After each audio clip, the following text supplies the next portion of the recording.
Welcome to day one at Virgin Islands National Park. So we just got back from St. John. That is the U.S. Virgin Islands. And one of the main reasons we went there is because we enjoy the national parks. And one of the national parks is U.S. Virgin Islands National Park. It was pretty easy overall to get there. We left Newark. It was about a 4-hour flight to St. Thomas, and then we took a ferry over to St. John's. We did bring our passports. We didn't need them, but it really made things flow very nicely. St. John is a little smaller than St. Thomas. It's also less populated. It's about 19 square miles. And what we enjoyed about St. John were the sweeping views, the incredible beaches, and the unique hikes. So what we want to do in this video is show you 8 of the beaches that we visited over our 3-day stay. These were some of the most recommended beaches, and these beaches will offer you some of the best snorkeling on the island. But let's start off with renting our snorkel equipment at Low Key. Size 13, they have it in stock. All right, good morning. Our first stop today will be our first beach on this trip, and this is Trunk Bay. Trunk Bay is the most popular beach here at St. John's, and because it's so popular, make sure you get here early. The parking lot is relatively small. We arrived around 8:30 or so, and it was nearly full. Let's go check out this gorgeous beach.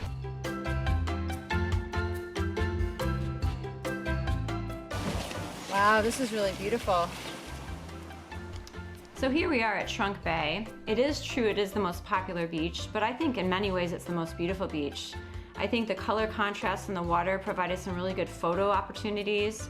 And what I liked personally is that the snorkeling was easier here. For a beginner snorkeler, everything was marked in the water, and it was because they have that trail there, it's easy to find things, and I personally enjoyed that. So here at Trunk Bay, they have a lot of nice amenities. They have snorkel rental, they have snack shop,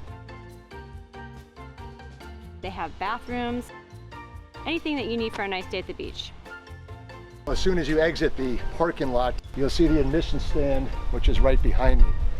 Be forewarned, if you're a national park goer like us and you have your national park pass, they won't work here. It's a little bit different. Even though this is an American national park, they do not take your annual passes here. But it's not bad, just $5 a person to get into this place. I also felt that of all the beaches we did our snorkeling, this provided, I think, the clearest water, and it also displayed the most varieties of fish. You talk to a lot of locals and they kind of talk down about Trunk Bay because it is such a tourist spot and it's oftentimes in their mind overcrowded, but it was probably one of my favorite beaches and it definitely lived up to its billing.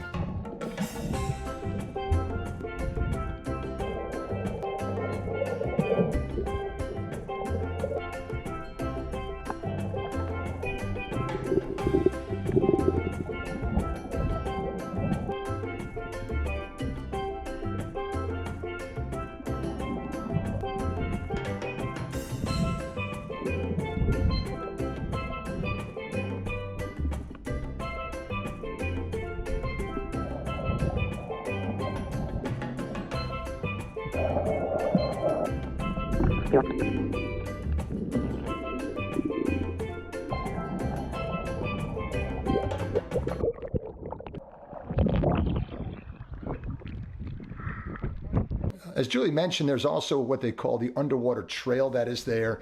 A few buoys. Let me show you some footage of the underwater trail. A couple plaques on the bottom that you can dive down and view. You know, the one thing we heard before we got here was how crowded this beach is.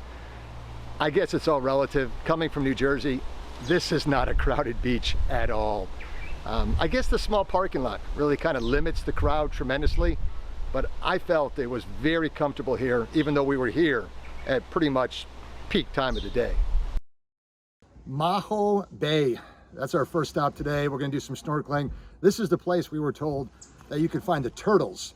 Let me give you 2 pointers before we start this day. Number one is I would highly recommend, if you go to the popular beaches like Trunk Bay, Maho Bay, get here early. 8:30, this parking lot is almost full, and I hear they ticket cars that are parked on the street. Number 2, you can see the Jeep behind us.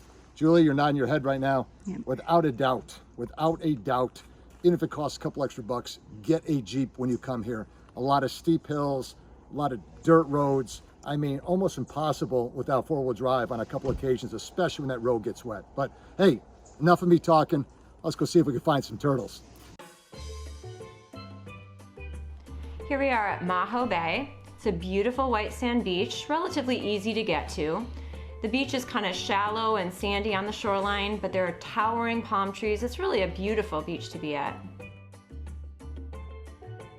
One more quick pointer that is super important to remember if you come out here. Normal sunscreen damages the coral reef. So if you come here and you go in the water, there you go. Buy some coral reef friendly sunscreen. The only problem is it doesn't spread very easy, and it makes you from getting burned. It keeps you safe and it keeps the reef safe. But if you're coming off the East Coast like we are, white as a ghost, it just makes you look whiter. But it gets the job done. Hey, when you're our age, it really just doesn't matter anymore. Gotta be careful. And because it has the seagrass that grows on the bottom more than many of the other beaches, it's an attractive home for the turtles. And that was definitely a highlight for me, to go snorkeling and to snorkel amongst the turtles there.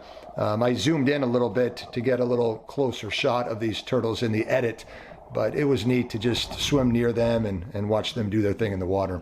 They're so much larger than you think they are. They're huge, and it is amazing to be down there with these big animals.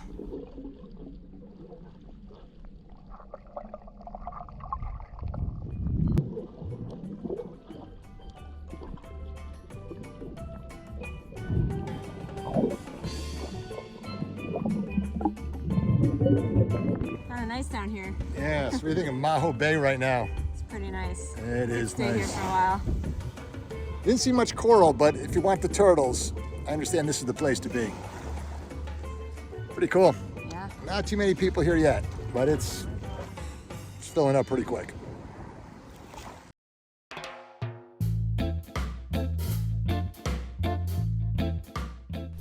So here we are at the Reef Bay trailhead. It was a little hard to find this place. For one thing, the sign was in the street.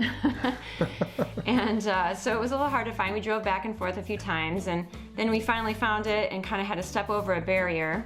We did find it, and it is a strenuous hike, though you don't feel the strain until you're on the round trip, because the trip there to the sugar plantation is all kind of downhill.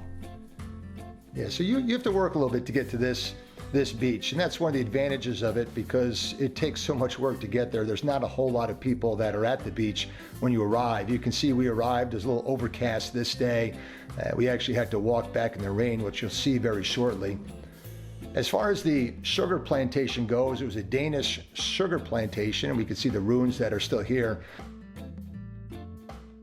The trail is about 4.5 miles round trip, as we said. Strenuous on the way back, especially when the heavens seemed to open up and pour down rain. So we were quite dripping wet, and it was quite strenuous on the way back up.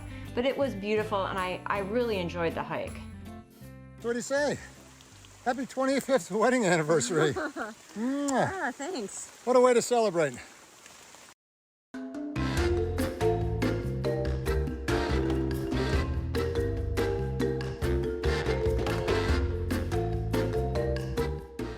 This is Hansen Bay. This is one of the more popular coves here on St. John. Limited parking again. Parking lot fills up very quickly. Also, if it sounds in any way familiar, this is where the National Park campground is.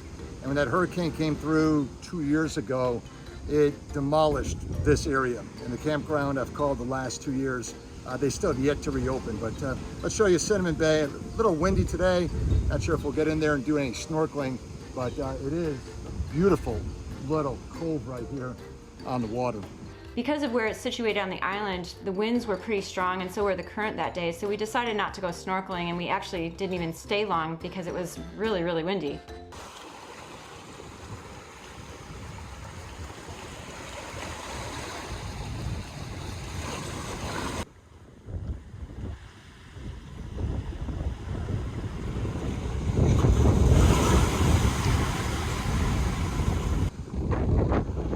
On the windy side here.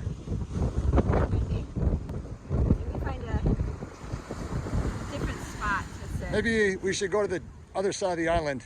Give it a shot. Find a spot that's a little bit more protected from the wind. Salt Pond Beach is a protected beach. It's a favorite for snorkeling. You park on the side of the road and you walk a short distance and you reach the water. Here we are. Here we Salt Pond. Salt Pond. We're at Salt Pond right now. A little bit more mellow on this one because it's, what is it, about a quarter mile or so hike to get to the beach. They say it's crowded. Again, compared to New Jersey beaches, this place is empty right now. But it's a nice beach. Wind has died down a little bit. A little cove right here. There's some boats anchored off in the distance, but pretty area. Another neat thing about this location is that if you walk, it was really short, wasn't it? Just a few yards or so away from the actual beach itself, you hit Salt Pond, and that's a unique location. I believe it's the only spot on St. John that's actually below sea level. And it's the most likely place to find 100% natural St. John sea salt. What happens is the water levels drop, and then a layer of salt is left along the edges of the pond.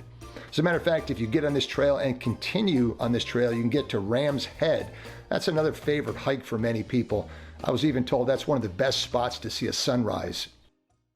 So now we'll show you a little footage from our snorkeling expedition. So this was a really fun place to snorkel and look around. There weren't a lot of people down here. But we did see a family with a poor boy. Oh, that was so sad, so sad. Yeah, he got stung by a sea urchin, and he must have kicked his foot along the side or something, because there's shallow areas. And if you're out there, you'll definitely see what we're talking about. Those sea urchins are everywhere.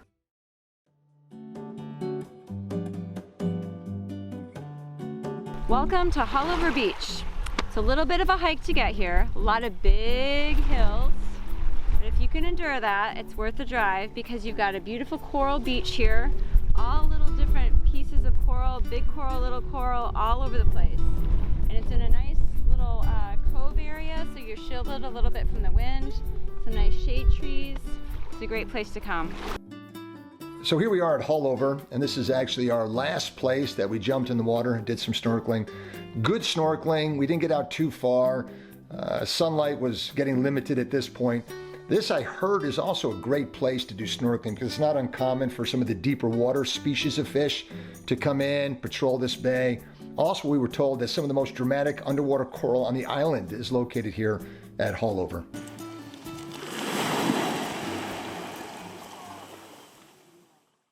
So we are at Hansen Beach right now. We're off the national park property.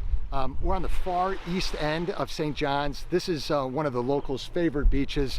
It's technically a public beach, but there's a lady that kind of like owns this beach, she says.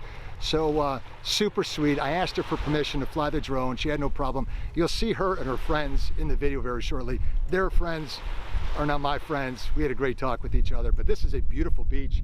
You'll see in a minute. A nice little cove, pretty well protected, and for the most part, very few people here. And the people that are here are mainly locals, and they're all total chill. Good spot. This is Hansen Bay, located on the far east end of St. John's. It's a little bit of a drive to get here, but definitely worth coming out to see. It's common to see conch here, sea turtles, and the soft white sand beaches are just beautiful. There's patches of shade here that you see a little bit more than you would on other beaches. And it's just a really, what would you say, like a hometown beach, right? You have a lot of locals hanging out. Always open for a conversation. And as I said earlier, this is the only beach that we visited that's actually off national park property. So hence the reason I had permission to fly the drone at this time. So check out some of this pretty neat drone footage of this beach itself.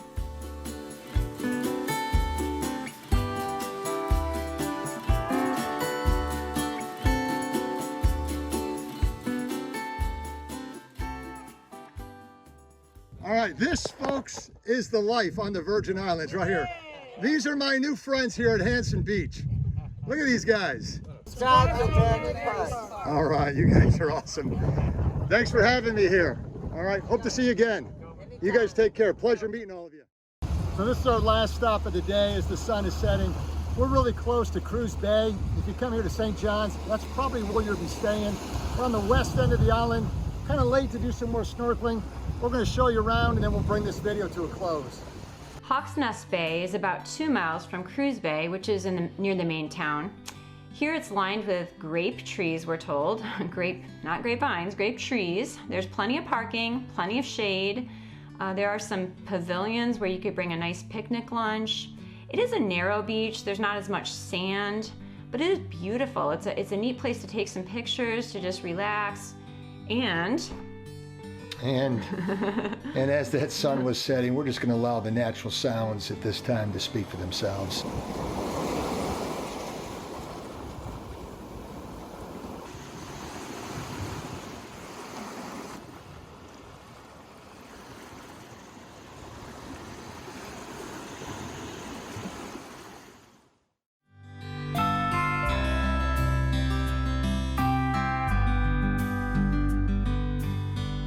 Gorgeous burrito in front of me right now. We are signing off from Reef Bay here, Virgin Islands National Park. Thanks for watching the video.